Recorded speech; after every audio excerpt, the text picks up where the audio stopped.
तो फ्रेंड्स एक बार फिर से स्वागत है आप सभी का ऑनलाइन स्टडी में। आज हम इस वीडियो में लेकर आए हैं स्टैटिक जीके में एक और टॉपिक जिसमें हम देखने वाले हैं मानचित्र पर जो रेखाएं खींची गई है, काल्पनिक रेखाएं हैं, उसके बारे में। अक्सर आपने देखा होगा कि इस तरह के प्रश्न पूछे जाते हैं कि कौन सी रेखा किसको जोड़ती है, समान ताप वाले जो स्थान होते हैं मानचित्र पर किस लाइन के द्वारा दर्शाया जाता है, जो कि इस तरह से आपको देखने को मिलता है। और सबसे खास बात इसमें ये होती है कि इसमें अक्सर आपका इंग्लिश वाला वर्ड ही पेपर में देखने को मिलता है। ऑप्शंस में आपको इंग्लिश वाले वर्ड ही होता है, आइसोबार, आइसोथर्म, आइसोहेलाइन, आइसोहाइट्स, आइसोहाइप्स, आइसोबाथ, आइसोहेल, आइसोनिफ, इस तरह के देखने को मिलते हैं। तो इन्हें याद रखना थोड़ा सा मुश्किल होता है, लेकिन आज के इस वीडियो के बाद आपको ये बहुत ही ईजी लगने लगेगा। एंड तक देखिए, काफ़ी अच्छा लगने वाला है। हमेशा की तरह सबसे पहले रिकमेंड करूंगा कि वीडियो को लाइक और चैनल को सब्सक्राइब कर लीजिए, क्योंकि इस तरह के वीडियो आपको हमेशा यहाँ पे देखने को मिलता रहता है। तो चलिए शुरू करते हैं। सबसे पहला पॉइंट्स हमारे पास है आइसोबार। देखिए आइसोबार को कैसे याद रखेंगे। आइसोबार किसको किसको होता है, समान दाब वाले जो स्थान होते हैं उसको मिलाने के लिए कौन सी रेखा मिलाई जाती है, आइसोबार के नाम से। बार और दाब यहाँ पे उठा लीजिए, बार यानी कि बार है, ठीक है, और यहाँ पे मैं दाब, आइसोबार दाब। जब भी बार में जाओ तो दबा के पियो, बार में जब भी जाओ, बार में जाने का जब भी मौका मिले तो वहाँ पे जाके दबा के पियो, ठीक है। तो बस याद रखिए आइसोबार, बार आए तो वहाँ पे दाब के साथ मिला दीजिए, बार में जाओ तो दबा के पियो। लेकिन ध्यान रखिएगा शराब पीना गलत बात है, नहीं पीना चाहिए, ठीक है। तो यहाँ पे हम कह सकते हैं बार दाब के साथ क्लियर है, ठीक है। अब आता है सेकंड पॉइंट। सेकंड पॉइंट है आइसोथर्म, थर्म और यहाँ पे तापमान। तो आपको पता है कि तापमान को मापने के लिए हमें जब फीवर होता है तो क्या करते हैं, तापमान को मापने के लिए क्या करते हैं, थर्मामीटर का प्रयोग किया जाता है। तो थर्मामीटर यानी कि तापमान, थर्म थर्मामीटर, इस तरह से तापमान थर्मामीटर, ठीक है। आइसोथर्म हो गया समान ताप, आइसोबार हो गया समान दाब। बार में जाओ दबा के पियो, थर्म यानी कि तापमान को मापना है तो थर्मामीटर से मापेंगे, ठीक है। उसके बाद आता है आइसोहेलाइन, आइसोहेलाइन और यहाँ पे लवणता। यहाँ पे आपको पिक करना है लाइन, हेलाइन में लाइन और लवणता में लव, यानी कि लाइन और लव को हम अगर मिला देंगे तो क्या बनेगा, लव लाइन, ठीक है, लव लाइन। और लव लाइन तो बताने की जरूरत नहीं है, हर किसी के पास अपना अपना लव लाइन होता है, ठीक है फ्रेंड्स। तो यहाँ पे आप देखिए आइसोहेलाइन यानी कि समान लवणता जब भी होता है, समान लवणता वाले स्थानों को मिलाने के लिए आइसोहेलाइन का प्रयोग किया जाता है। आइसोहेलाइन यानी कि लवणता, लव, लव आ रहा है तो लाइन इसमें लगा दीजिए, लव लाइन, ठीक है। क्लियर हो गया, याद रहेगा। उसके बाद आता है आइसोहाइट्स, आइसोहाइट्स चौथे नंबर पे हाइट्स। देखिए याद रखने के लिए क्या करेंगे, वर्षा, हाइट्स वर्षा। तो अब यहाँ पे ध्यान दीजिएगा, हाइट्स को वर्षा के साथ कैसे याद रखेंगे, हाइट्स और वर्षा।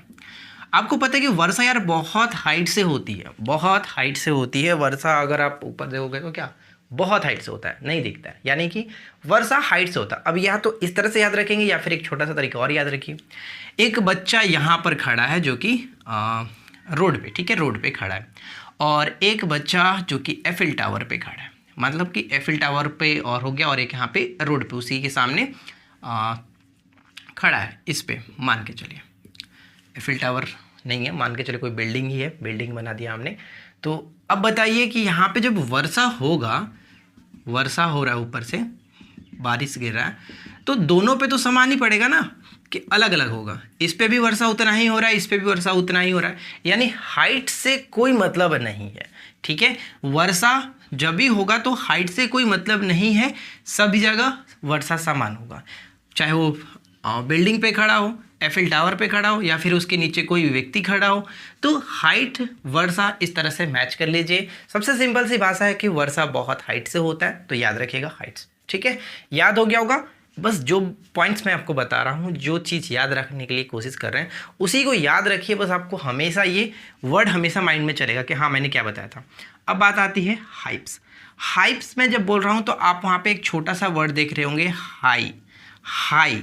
यहाँ पे हाइट्स में टोटल ले रहा था, यहाँ पे सिर्फ हाई कर रहा हूँ, क्योंकि हाइप्स मतलब हाइप्स जब बोल रहे हैं तो हाइप, आप तो सबसे पहले हाई के सोच रहे होंगे ना, हाई, हाई मतलब यहाँ पे ऊंचाई, ठीक है। हाई का मतलब सीधी सीधी बात कर रहे होंगे ऊंचाई, हाई मतलब क्या होता है, हाई, काफ़ी हाई है यानी कि ऊंचाई है, ऊंचाई की बात कर रहे हैं। तो समान ऊंचाई वाली जो रेखाएं होती, समान ऊंचाई वाले जो स्थान होते हैं उनको जोड़ने के लिए हम लोग आइसोहाइप्स का प्रयोग करते हैं, आइसोहाइप्स। ठीक है, कभी कभी डायरेक्ट ये भी दिया जाता है कि समान ऊंचाई वाले स्थानों को जोड़ने के लिए जो होता है कंटूर होता है। कंटूर जो वर्ड दिया गया वो भी आपका इसी के लिए आता है, समान ऊंचाई के लिए, इसी को याद रखिएगा। ठीक है, अब बात आते हैं आइसोबाथ। अब यहाँ पे ध्यान दीजिएगा, आइसोबाथ को हम कैसे याद रखेंगे। बाथ, आइसोबाथ, बाथ को मैंने अगर पिक किया तो इसमें क्या है, बाथ के साथ गहराई, गहराई हम उठाते हैं, बाथ के साथ गहराई। थोड़ा सा मार्कर में इंक कम है तो हम यहाँ पे ब्लैक वाले को ही यूज़ करते हैं ताकि आपको समझने में कोई दिक्कत ना हो। ठीक है, देखिए बाथ और गहराई के साथ कैसे याद रखेंगे, जब भी हम चलिए सिंपल सी भाषा में इस तरह से बात कर लेते हैं कि एक माँ है और अपने बेटे को क्या बोल रही है कि बात कर रहे हो तो ज़्यादा गहराई में मत करना, ज़्यादा गहराई में मत जाना। मान लीजिए कि वो किसी नदी या फिर तालाब में बात कर रहा है बच्चा, तो उसकी माँ बोल रही है कि बात कर रहे हो तो गहराई में मत जाना, ज़्यादा गहराई में मत जाना। बात मतलब गहराई, ठीक है, बात करो लेकिन गहराई में मत जाना। बस इस तरह से याद रखिए, जो बात बता रहा हूँ उसको याद रखिएगा तो कोई समस्या नहीं होगी और आपके माइंड में ये हमेशा के लिए छप जाएगा। जब भी बात है तो गहराई को आप टिक करिए, कोई समस्या नहीं। अब बात करते हैं hello, iso hello. Iso hello समान धूप या फिर सूर्यताप, समान धूप या फिर सूर्यताप। तो आपको पता होगा कि जब हीलियोथेरेपी का नाम आपने सुना होगा, हीलियोथेरेपी धूप में जो कि इलाज किया जाता है धूप के मदद से, तो हेल से आप हीलियोथेरेपी याद रख लीजिए और धूप यानी कि सूर्यताप हेल, आइसो हेल समान धूप या फिर सूर्यताप। ठीक है, और एक आपका लास्ट है आइसोनिफ। आइसोनिफ को समान हिमपात कहते हैं। निफ आपको पता है कि पृथ्वी के जो कोर है, पृथ्वी के कोर में किस तत्व की प्रधानता है, निकेल और फेरस की, निकेल और फेरस की। तो क्या वहाँ पे हिमपात होगा? बिल्कुल नहीं होगा। बस थोड़ा सा समझ लीजिए, माइंड में ये आपका याद रहेगा।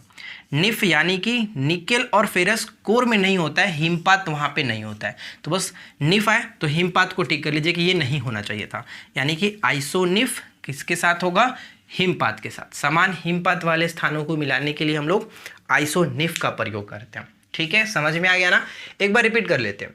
आइसो बार समान दाब को मिलाता है, बार दाब यानी कि बार में जब भी जाओ तो दबा के पियो, कोई समस्या नहीं है। लेकिन शराब नहीं पीना चाहिए, ये मत सोचना कि मैं बोल रहा हूँ। ठीक है, अब यहाँ पे देखिए आइसोथर्म समान तापमान, तापमान को मापने के लिए थर्मामीटर का प्रयोग करते हैं यानी कि थर्म। ठीक है, आइसोहेलाइन समान लवणता, लवणता लव और लाइन, लाइन दोनों को मिला देंगे तो हेलाइन यानी कि आपका हो जाएगा।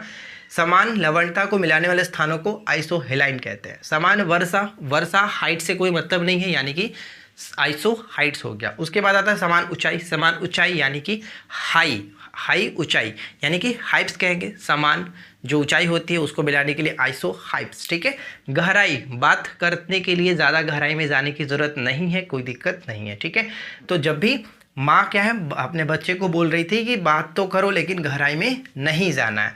अब यहाँ पे बात आता है समान धूप या फिर सामान्य सूर्य ताप वाले स्थानों को आइसोहेल, हेलियोथेरेपी याद रख लीजिए। और समान हिमपात यानी कि आइसोनिफ, क्योंकि पृथ्वी के कोर में निफ जब होता है यानी कि निकेल और फेरस होता है तो वहाँ पे हिमपात नहीं होता है। ठीक है, ये ध्यान रखिएगा। तो आई होप कि आपको ये पॉइंट्स याद हो गया होगा। और इसमें एक दो पॉइंट्स और होता है, अगर आपको वो चीज़ पता हो तो नीचे कमेंट कर दीजिएगा।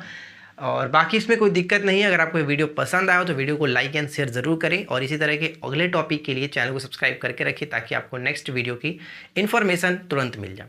तो हम मिलते हैं आपके साथ किसी और वीडियो में नेक्स्ट टॉपिक के साथ। Thanks for watching, keep learning, have a good day.